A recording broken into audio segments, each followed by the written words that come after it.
Hi everyone, it's Heidi from flutterbyheidi.co.uk, back again with another project for you, and this time it is some storage.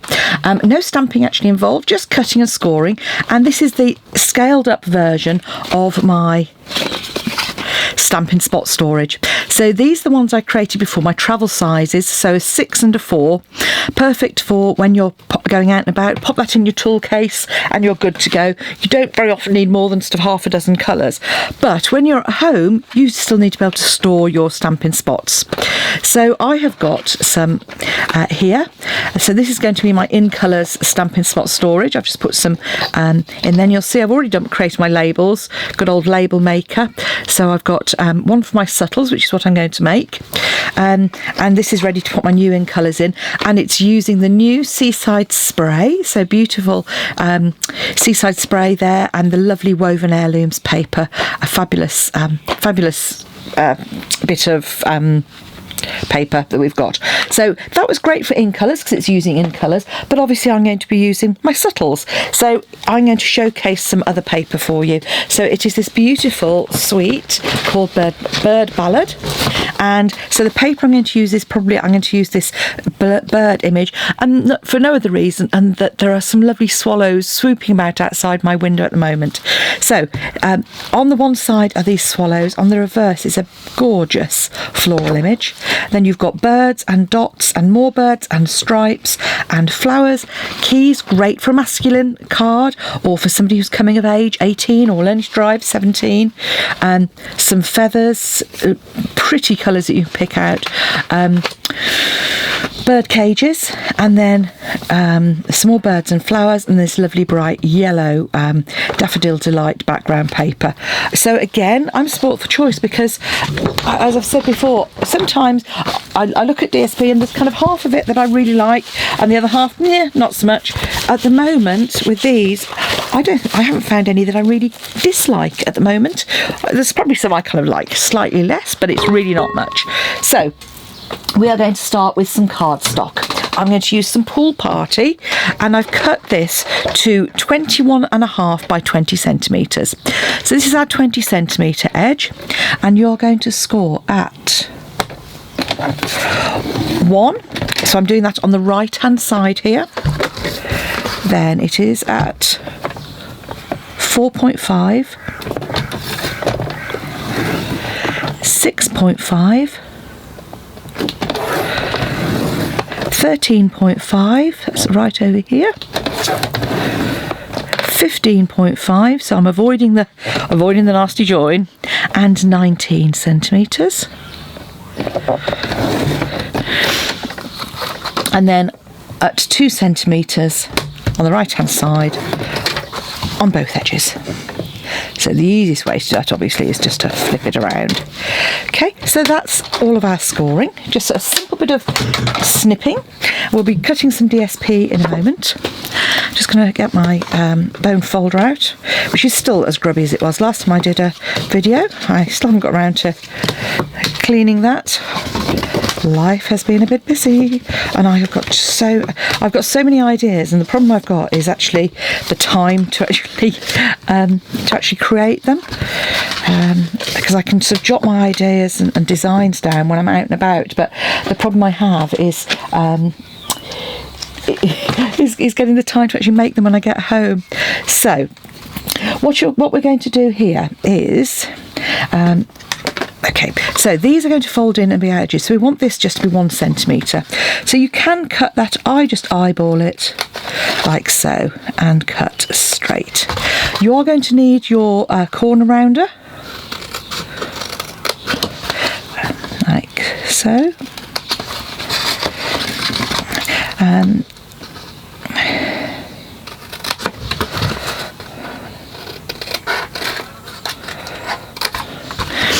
And you're going to be snipping away this corner piece as well, I should have said. So if you snip it square, and then we can use our corner rounder.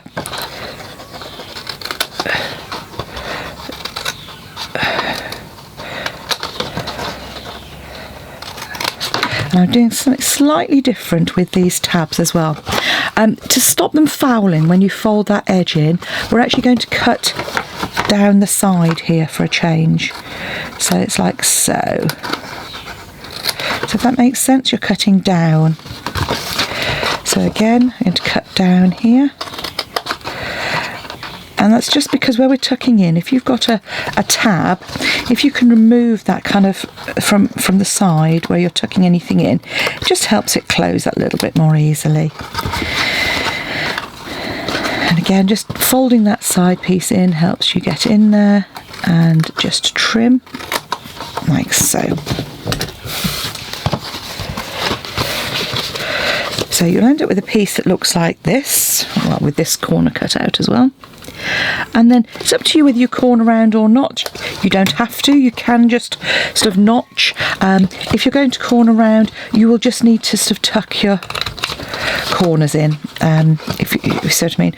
So when you do that, just like so.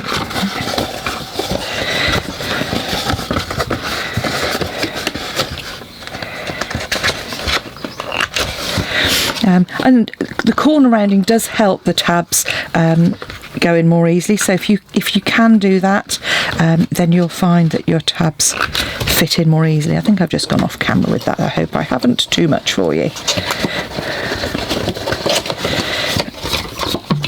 And the thing with corner rounds is always just make sure it's nice. I always manage to do all except one. I managed to get really nice and flush. But there we go. So, as I say, it's only for my own use, this one. Although I have to say, I think it's something I might do with my team members at my next team meeting for their storage. What I like to do is kind of create, it's part of my welcome gift. I'll often create a stamping spot for them if I know they've got a particular colour that's a favourite.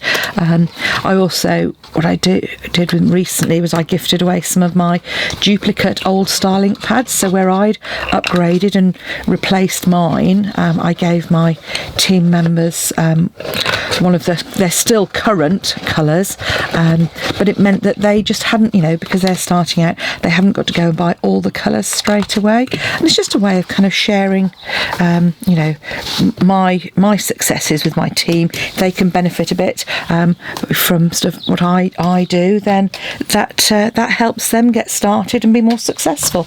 And I love the fact that my team members are local to me as well.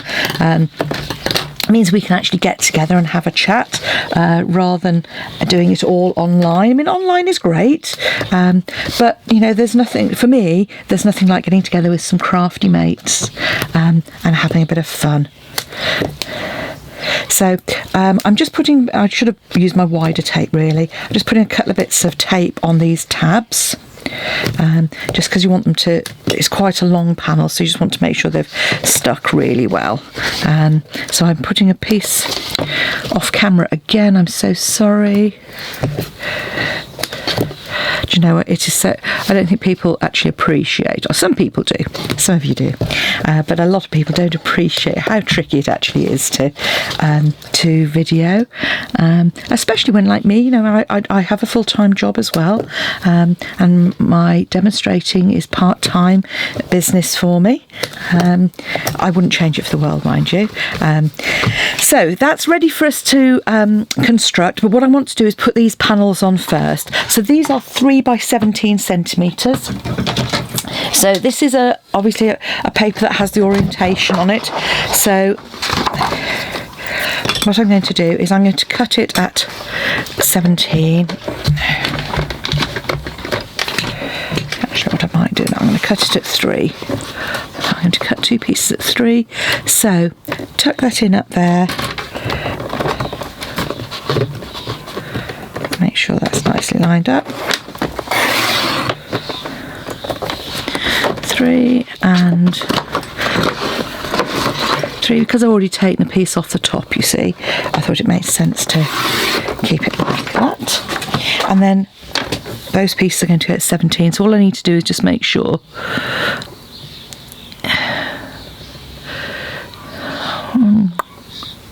it's that awkward measurement. So I'm just going to kind of eyeball it at about 17 and just make sure that my other piece is lined up the same. Okay, so there are my 2 pieces. just need to get some glue. Oh, actually, that's probably worth me showing you while we're here. It's my little, the new crates that are in the catalogue. I've just created some little boxes to go inside to keep all my glues and adhesives to hand. I was finding I was not always having my adhesive to hand. So I thought it made sense to do something. So I'm just going to make sure that when those close, yeah, so this piece is going to go on here.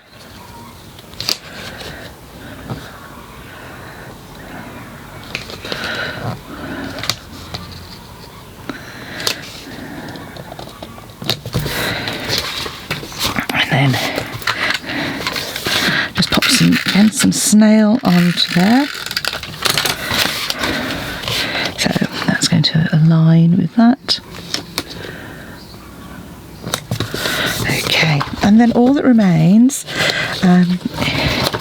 is for me to create the box. Now you'll notice I haven't on this one, whereas on this one I did the little notches out. I haven't on this one. I think because they're longer, they seem to open more easily. Now, if you find that you struggle with yours as well, you can always do that afterwards by just taking the corner of it like a 3/4 inch punch or a 1 inch punch and just punching along the edge.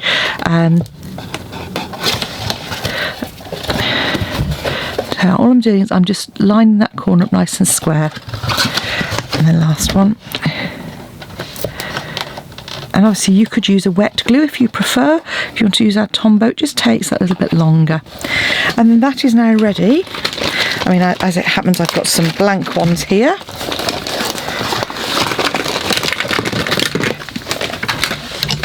And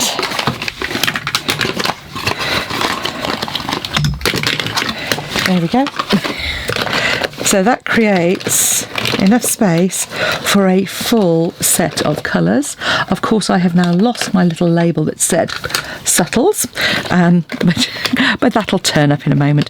And obviously with these, if you wanted to, you could store those upside down to help keep the ink towards the top.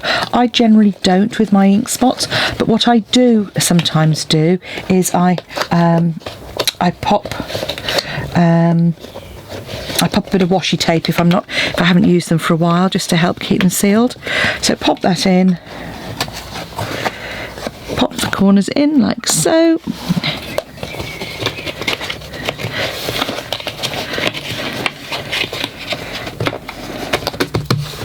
And there we have my second box ready to pop my ink spots in and have a super storage. So here's my in colours. There we go. So in colours in one box, subtles in another one. As you can see, I can see easily which ones are which. They go into my craft storage, and I'm all ready to go. So hope you've enjoyed making that. If you want any of the products to make this yourself, pop along to my blog, heidismith.stampinup.net, and you'll find all the links there to lots of other projects, as well as the links to my shop to purchase these. Or you can go to heidismith.stampinup.net, and you follow the links that say shop. Thanks for watching. Come back soon. Bye now.